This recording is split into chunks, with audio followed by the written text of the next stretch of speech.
راديو إيرنا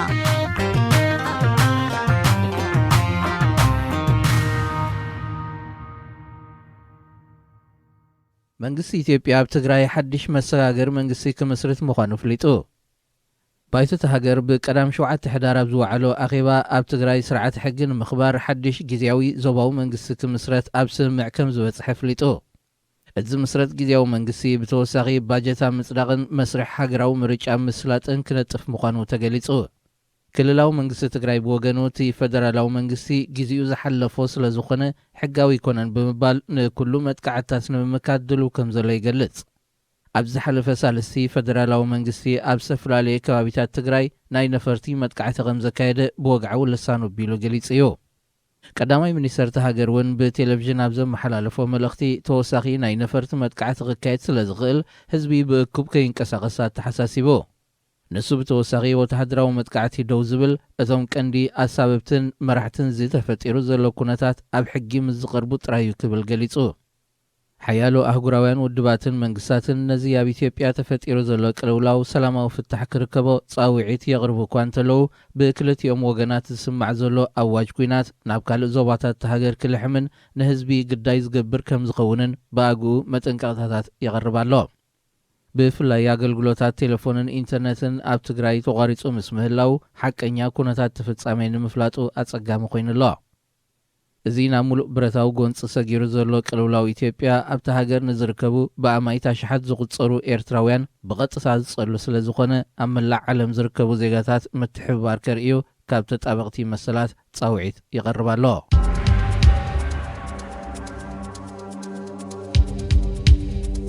መንግስቲ ሱዳን ናብ ኢትዮጵያ ከኣቱ ዝፈተነ ዝበሎ ጽዕነት ጥያይት ኣብ ዶብ ከም ዝሓዘ ወግዓዊ ልሳንቲ መንግስቲ ሱና ኣፍሊጡ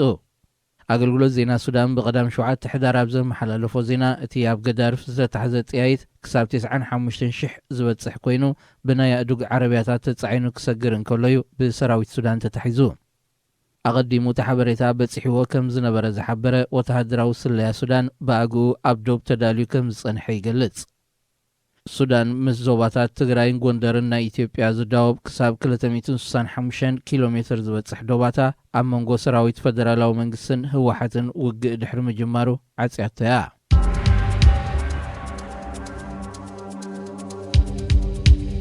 ሕብረት ኤውሮጳ መኸተ ለበዳ ኮቪድ-19 ዝውዕል ንሃገራት ምብራቕ ኣፍሪቃ ተወሳኺ ባጀት ሰሊዑ ኮሚሽነር ኣህጉራዊ ዝምድናታት ሕብረት ካብ ብራስለስ ኣብ ዝሃቦ ቃል እዚ ናይ 17.2 ሚልዮን ዩሮ ሓገዝ ንሶማል ሱዳንን ደቡብ ሱዳንን ዝልገስ ክኸውን እዩ ብመሰረታ ኮሚሽነር ዝሃቦ ቃል ኣብዘን ሃገራት ዝርከቡ ስደተኛታትን ዝተመዛበሉ ዜጋታትን ኣብ ምክልኻል ኮቪድ-19 ዝሕግዝ ናውትን ረድኤትን ክውዕል ምዃኑ ተፈሊጡ ዝዓበየ ጉንዑ እዚ ፋይናንሳዊ ሓገዝ ነታ ብኮሮና ዝያዳ ተጠቂዓ ዘላ ሱዳን ዝውሃብ 10.2 ሚልዮን ዩሮ ክኸውን እንከሎ ነቲ ለበዳ ንምክልኻል ዝሕግዝ ጥራይ ዘይኮነ ንሕክምናዊ ኣገልግሎት ሃገር ንምምዕባል እውን ዝሕግዝ እዩ ንሶማል ዝውሃብ 5 ሚልዮን ዩሮ ከዓ ንስደተኛታትን ውሽጣዊ ምምዝባል ኣጋጢሞም ንዘሎ ሶማላውያንን ክውዕል እዩ ዝተረፈ 2 ሚልዮን ዩሮ መከላኸሊ ለበዳ ኮቪድ-19 ዝኾነ ዝተፈላለየ ናውቲ መግዝኢ ዝውዕል ንደቡብ ሱዳን ዝልገስ እዩ ሕብረት ኤውሮጳ ነዚ ዝህቦ ዘሎ ተወሳኺ ፋይናንሳዊ ሓገዝ ንምትግባር ምስ ኢጋድን ውድብ ጥዕና ዓለምን ብምትሕብባር ኣብ ሶማል ሱዳንን ደቡብ ሱዳንን ክሰርሕ ምዃኑ ኣፍሊጡ ምስ ሬድዮ ኤረና ኢኹም ዘለኹም ዝኸበርኩም ሰማዕትና እዚ ሰሙናዊ ፍጻሜታት እዩ ኣብ ናይ ሶኒ ፍጻሜታት ኣብ ትግራይ ድሕሪ ዝካየድ ዘሎ ኩናት ብወገን ኤርትራ ዝካየድ ዘሎ ወተሃደራዊ ምሽብሻባትን ኣብ ልዕሊ ህዝቢ ኤርትራ ከቢድ ሸቕሎት ፈጢሩሉ ዘሎ እዋን ትማሊ ሰንበት 8 ሕዳር ኣብ ሰዓታት ናይ ንኮ ኣብ ኣስመራ ቤተ ክርስቲያን እንዳማርያም ንምህለላ ዝተኣኻኸባ ኣዴታት ብፖሊስ ከም ዝተበተና ምንጭታት ሓቢሮም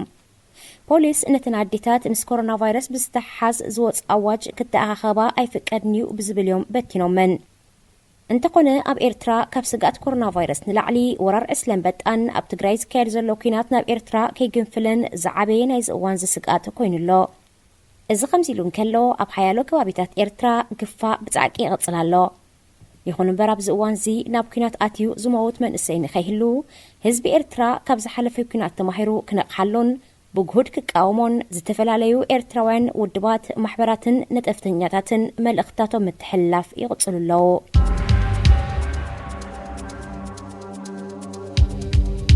ቀዳማይ ሚኒስትር ኢትዮጵያ አብይ አሕመድ ንጠቅላላ ሓለቃ ስታፍ ሰራዊት ኢትዮጵያ ጀነራል አደም መሐመድ አሊዩ ምክትሉ ብዝጸንሐ ጀነራል ብርሃኑ ጁላ ክትከአን ከሎ ንጀነራል አበባው ታደሰውን ናብ ስራሕ ክምለስ ድሕሪ ምጽዋዕ ምክትል ጠቅላላ ሓለቃ ስታፍ ሰራዊት ሃገር ክኸውን ሸይምዎ።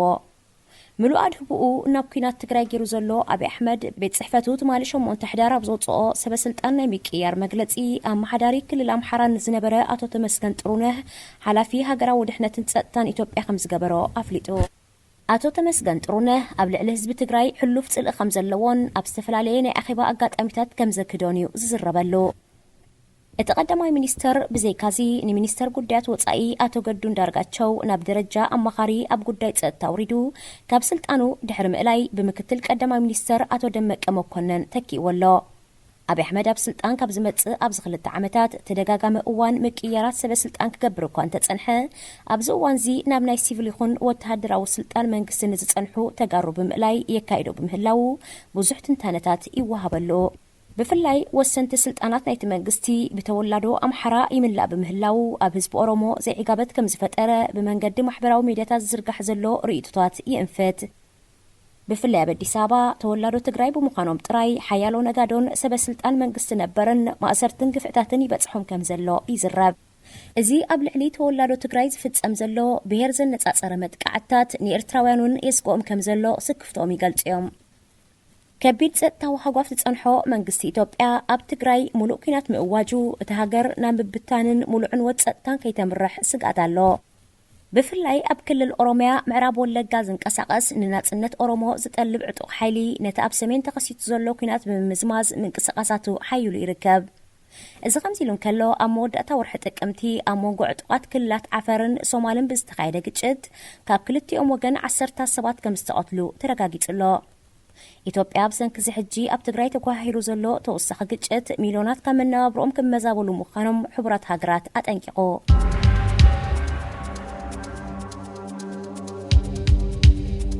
ግብፂ ካብ መፋረቕ ወርሒ ጥቅምቲ ኣትሒዛ ጽዑቕ ወተሃደራዊ ልምምድ ተካይዳላ። ብራዳ 2020 ኣብ ሰመየቶ ወተሃደራዊ ልምምድ ሓይልታት ኣየርን ምድርን ዝቐነየት ግብፂ ኣብዚ እዋን ዚ ክሳብ 11 ሕዳር ዝቕጽል ኣብ ሓይሊ ባሕሪ ዘተኮረ ካልእ ልምምድ ምስ ብሪጣንያ ኣብ ምክያዳ ትርከብ። ኣብዚ ኣብ ማእከላይ ባሕሪ ዝካየድ ዘሎ ሓባራዊ ልምምድ ሄሊኮፕተራት ክትስከም እትኽእል እትርከበን ጭፍራ መራኸብ ግብፂ ይሳተፋ ኣለዋ። ግብፅን ብሪጣንያን ነዚ ልምምድ ዘካይዳ ዘለዋ ድሕርቲ ሚኒስትር ሓይልታት ምክልኻል ብሪጣንያ ጄምስ ሄፐይ ካብ 2 ሕዳራት ሒዙ ኣብ ካይሮ ዘካይዶ ዘሎ ምብጻሕ እዩ። እቲ ሚኒስተር ጠቅላላ ሓለቃ ስታፍ ሰራዊት ጀነራል መሐመድ ፋሪድ ምስ ዝርከቦም ሓያሎ ላዕለዎት ወተሃደራውያን ሰበስልጣን ግብፂ ኣብ ዝተፈላለዩ ወተሃደራዊ ጉዳያት ተመያይጡ።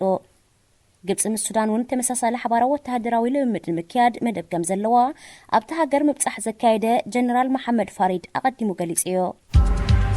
ምስ ሬድዮ ኤረና ኢኹም ዘለኹም ዝኸበርኩም ሰማዕትና እዚ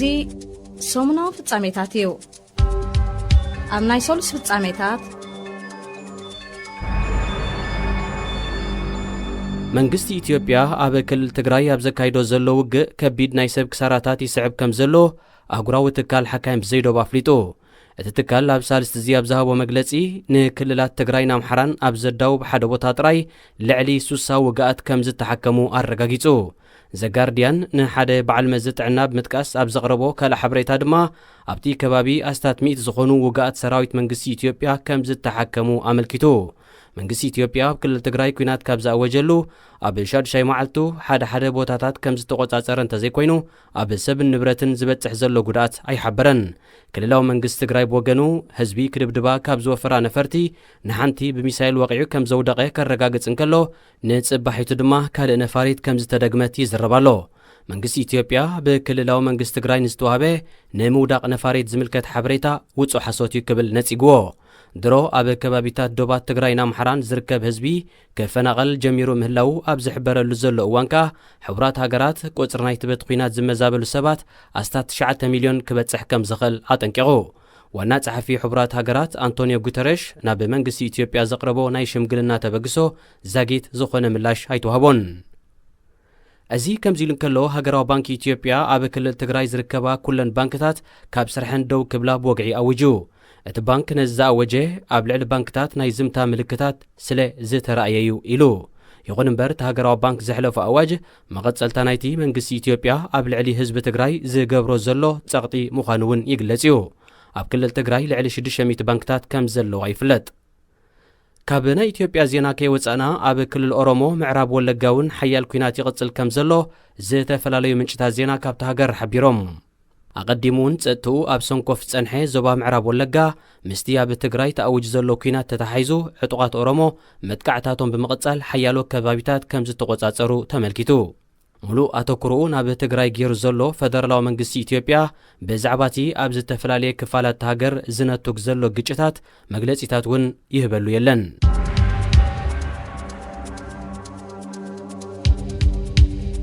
ኣብዚ እዋን እዚ ብውሕዱ 15 ሃገራት ኣፍሪቃ ኣብ ግጭት ዘለዋ ወይ ድማ ስጋኣት ግጭት ዘንጸላልወን እየን ምንምን ምዃነን ትፈልጥዎ እንዶ ኣፍሪቃ ድሕርቲ ካብ ኤውሮጳዊ መግዛእቲ ናጻ ዝወፀትሉ ኩናት ዘይረኣየት ሃገር ዳርጋ የላን ዓመት መፀ ኩናትን ግጭትን ክእጎድን ህዝቢ ካህልቕን ካብ ቤት ንብረቱ ድማ ክመዛብልን ንቡር ትርኢት ናይ ዛጉር እዩ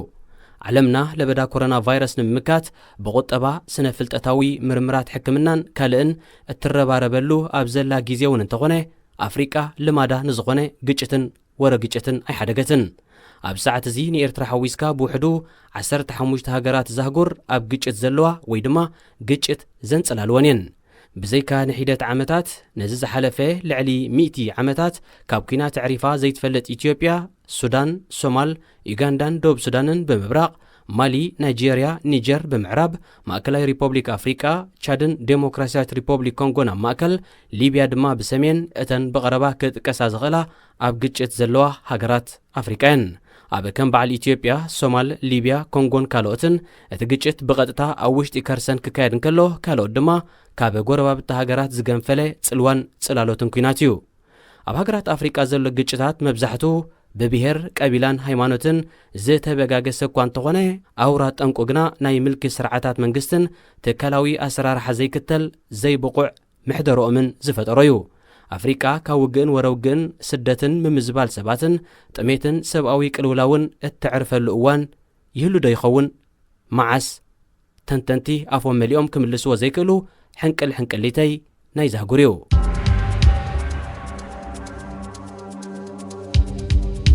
ኣብ ዝሓለፈ ሰሙን ተኣሲሩ ዝተፈትሐ ሕፁይ ተወዳዳሪ ፕረዚደንታዊ ምርጫ ዩጋንዳ ፓትሪክ ኦቢ ኣማርያት ዝጀመሮ ጎስጓስ ጥራይ እግሩ ከም ዝቕጽሉ ኣፍሊጡ ንሱ ኣብ ዘካይዶ ዘሎ ጎስጓስ ፕረዚደንታዊ ምርጫ ጥራይ እግሩ ክቕጽሎ ዝወሰነሉ ዝሓለፈ ሰሙን ብፖሊስ ኣብ ዝተኣስረሉ እዋን ጫምኡ ድሕሪ ምጥፍእን እዩ ፖሊስ ክኣስሩን እንከለዉ ጫማይ ጠፍየን ክሳብ ሕጂ ድማ ክረኽበን ኣይከኣልኩን ዝበለ ፓትሪክ ኦቢ ኣማርያት እተን ዝጠፍኣ ጫምኡ ንብረት ፖሊስ ክኾና ከም ዝወሰነ ጠቒሱ ብዘይ ጫማ ጎስጓስ ምክያድ ፖሊስ ንዝፍጽምዎ ጎነፃዊ ኣተሓዛ መዘከርታዩ ክብል እውን ደምዲሙ ኣብ ዩጋንዳ ኣብ ለካቲት 2020 ኣብ ዝካየድ ፕረዚደንታዊ ምርጫ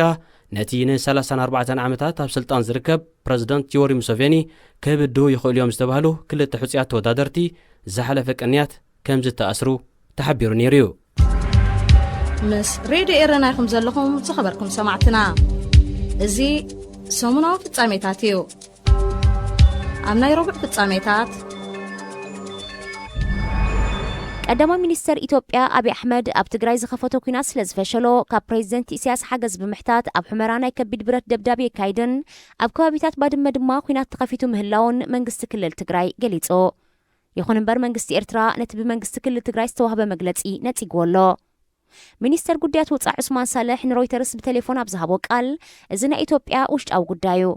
ኣብ ውሽጣዊ ጉዳይ ኢትዮጵያ ድማ ዘእቱ የብልናን ክብል ገሊጹ እዚ ከምዚሉ እንከሎ ኣብ ደቡብ ትግራይን ኣምሓራን ካብ ዝካየድ ዘሎ ግጭት ዝሃደሙ ወተሃደራት ፌደራላዊ መንግስቲ ኢትዮጵያ ናብ ሱዳን ከም ዝኣተው ንኣገልግሎት ዜና ሱዳን ብምጥቃስ ሱዳን ትሪቡን ሓቢሮ እቲ ዜና ንናይ ዓይኒ መሰኻክር ብምጥቃስ ብዘቕረቦ ዜና መሰረት 30 ዝኾኑ ወተሃደራት መንግስቲ ምስ ብረቶም ዶብ ዓሊ ሰጊሮም ናብ ሰሜናዊ ገዳርፍ ኣትዮም ኣለዉ ብዘይካዚ እውን ካብቲ ኩናት ዝሃደማ ሓያሎ ስድራ ቤታት ናብ ዞባ ፋሽጋ ናይ ሱዳን ይሰግራ ምህላውን ተፈሊጡሎ እቲ ኩናት ኣብ ዝጀመረሉ መንግስቲ ሱዳን ዶባቱ ከም ዝዓፀው እኳ እንተሓበረ ሰራዊትን ህዝብን ዶባት ብምጥሓስ ይሃድሙ ምህላዎም እዩ ተመልኪቱ ፈደራላዊ መንግስቲ ኢትዮጵያ ምስ ፍሉይ ሓይሊ ክልል ኣምሓራ ብምዃን ኣብ ምዕራብ ትግራይ ዝኸፈትዎ ውግእ ኣብ ሰብን ንብረትን ከቢድ ዕንወት ይወርድ ከም ዘሎ ሓካይም ብዘይዶብ ኣመልኪቱ መንግስቲ ኢትዮጵያ ብወገኑ ኣብ ምዕራብ ትግራይ ዘካይዶ ዘሎ ወፍሪ ንማዕርፎ ነፈርቲ ሕመራ ከም ዝተቆጻጸረን ዓሰርታት ፍሉይ ሓይሊ ትግራይ ከም ዝማረኸን ጠቂሱ ክልላዊ መንግስቲ ትግራይ ብወገኑ ኣብ ኢትዮጵያ ናብ ምብታን ዘምርሕ ሓደገኛ ኩናት ይካየድ ከም ዘሎ ብምልካት ንዘተ ሰላም ጻውዒት ኣቕሪቡ መንግስቲ ሱዳን ዝርከቦም ሓያሎ መንግስታት ዞባውያንን ኣህጉራውያንን ውድባትን ክልቲኦም ወገናት ተኽሲ ብምቁራጽ ናብ ዘተ ሰላም ክቐርቡን ዘቕርብኦ ዘለዋ ጻውዒት መንግስቲ ኢትዮጵያ ዝኾነ መልሲ ኣይሃበሉን ቀዳማይ ሚኒስትር አብይ አሕመድ ገበነኛታት ናይ ምህዳንን ኣብ ትግራይ ሓድሽ መንግስቲ ናይ ምትካልን ዝተጀመረ ወፍሪ ክሳብ ዝውዳእ ዝካየድ ዘሎ ኩናት ክቕጽል ምዃኑ እዩ ዝገልጽ ዘሎ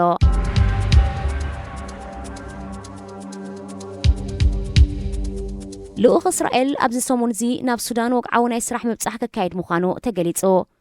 እቲ ንሰንበት 15 ሕዳር ናብ ካርቱም ከም ርሕቲ ጽቢት ዝግበረሉ ዘሎ ልኡኽ መንግስቲ እስራኤል ክልቲአን ሃገራት ጀሚሮንኦ ዘለዋ ርክብን ኣብ መዳያት ዲፕሎማስን ካልእን ዝህሉ ዝምድናታት ምስተመልከተ ክመያየጥ እዩ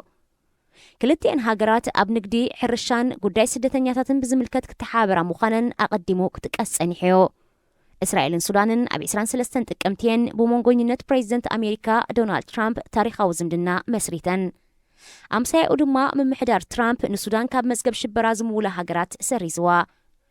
እስራኤልን ሱዳንን ዝመስረትኦ ዝምድና ኣብ ዞባ ቀይሕ ባሕሪ ሓድሽ ምዕራፍ እዩ ስዑድ ዓረቡን ኣሰርተን ኣቐዲመን ምስ እስራኤል ዝምድና ዝመሰረታ ሕቡራት ኢማራት ዓረብ ባሕሬንን ሱዳንን ክትስዕብ ምዃና ዲፕሎማሰኛታት ይእንፍቱ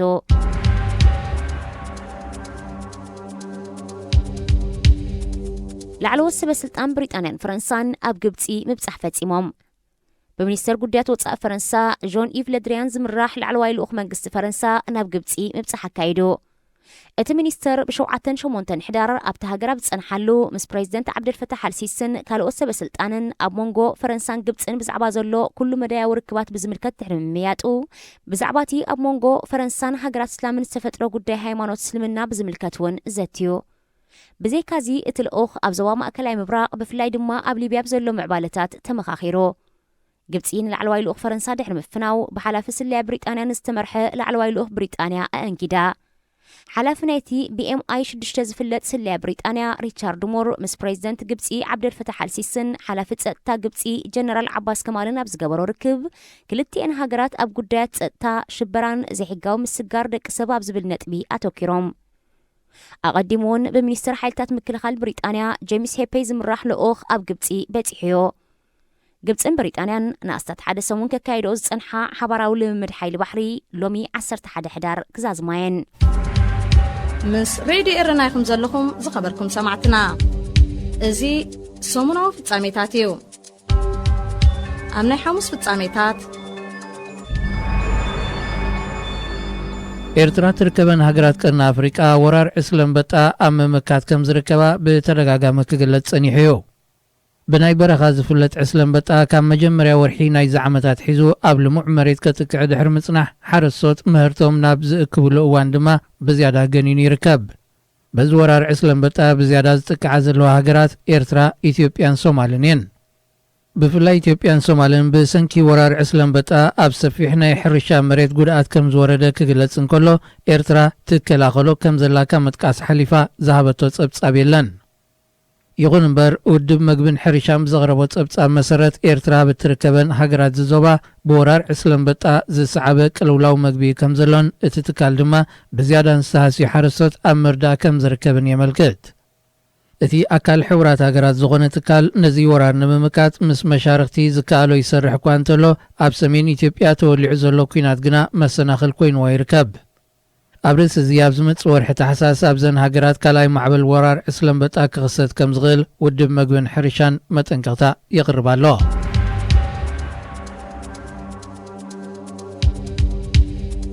ኣብ ዶባት ትግራይን ኣምሓራን ኣብ ዝካየድ ዘሎ ውግእ ልዕሊ 6,000 ሰባት ናብ ሱዳን ከም ዝተሰዱ ኣገልግሎት ዜና ሱዳን ኣፍሊጡ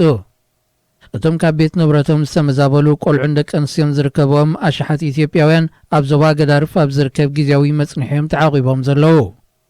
እቲ ኣገልግሎት ዜና ኣቐዲሙ ልዕሊ 30 ዝኾኑ ወተሃደራዊ ፈደራላዊ መንግስቲ ምስ ዕጥቆም ሃዲሞም ናብ ሱዳን ከም ዝኣተዉ ጠቒሱ እዩ ኩናት ኣብ መንጎ ፈደራላዊ መንግስቲ ኢትዮጵያን ክልል ትግራይን ናሕየለብ ዝመጻሉ ዘለዋን በዝሒ ናብ ሱዳን ክስደዱ ዝኽእሉ ኢትዮጵያውያን ኣስታት 200,000 ክበጽሕ ከም ዝኽእል ምምሕዳር ዞባ ገዳርፍ ግምታት ይህብ።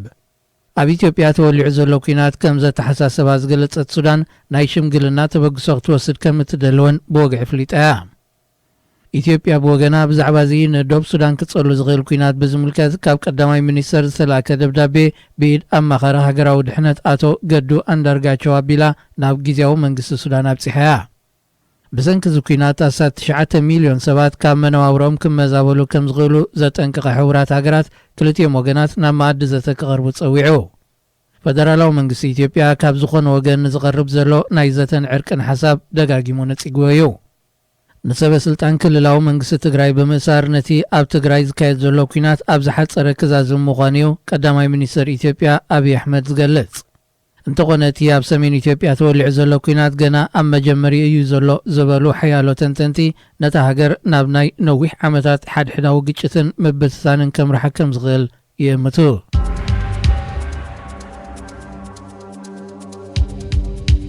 ኣብ ሊብያ ከተማ ቤንቃዚ ብጀነራል ሓፍታር ብዝምራሕ ሓይሊ ይፍጸም ኣሎ ንእትብሎ ግፍዕታት ክትቃወም ዝጸንሐት ሓናን ኣልባራሲ ዝተባሃለት ተሓላቂት መሰል ደቂ ኣንስትዮ ብ10 ሕዳር ኣብ ማእከል ጎደና ተቐቲላ።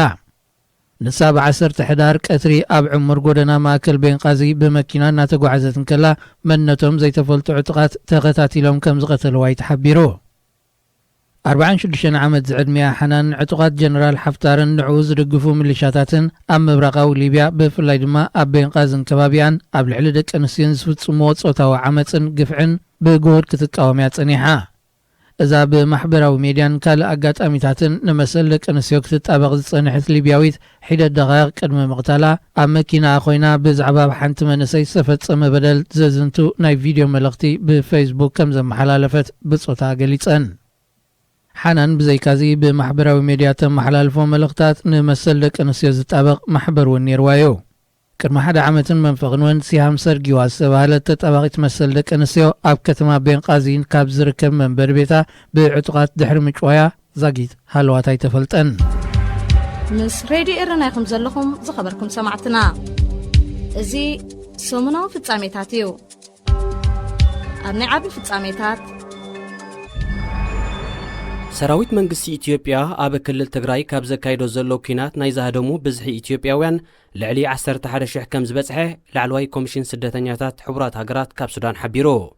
ኣብ ሱዳን ዝመደበሩ ወኪልቲ ኣህጉራዊ ትካል ብመንገዲ ትዊተር ኣብ ዘርግሖ መግለጺ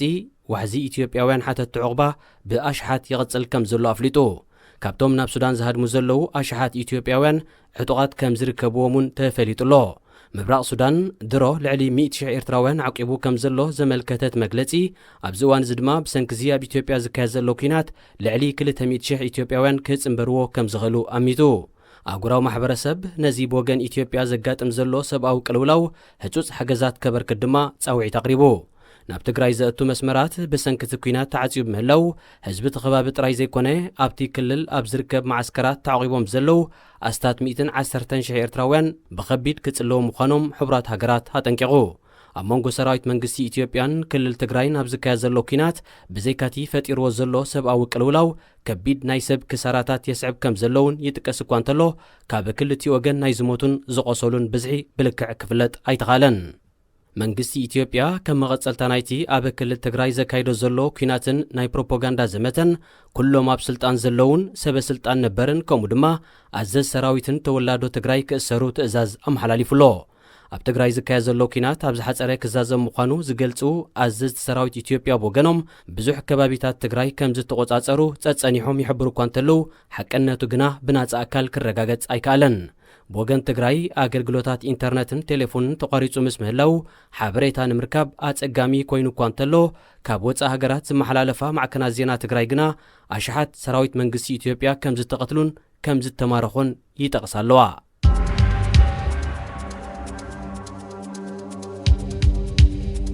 ሩስያ ኒውክሌር ዝዓጠቓ መራኸብ ዝዓርፋሉ መደበር ሓይሊ ባሕሪ ኣብ ገማግም ሱዳን ክትሃንጽ መደብ ከም ዘለዋ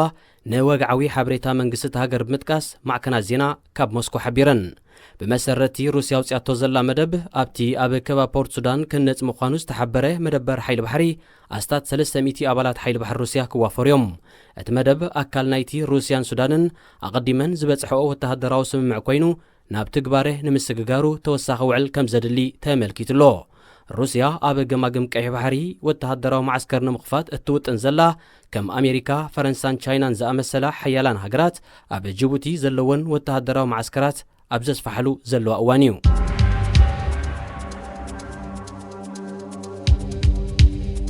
ኢትዮጵያ ካብ መወዳእታ ወርሒ ጥቅምቲ እያ ትሒዛ 52 ግብፃውያን ሒዛቶም ምህላዋ ተሓቢሩ።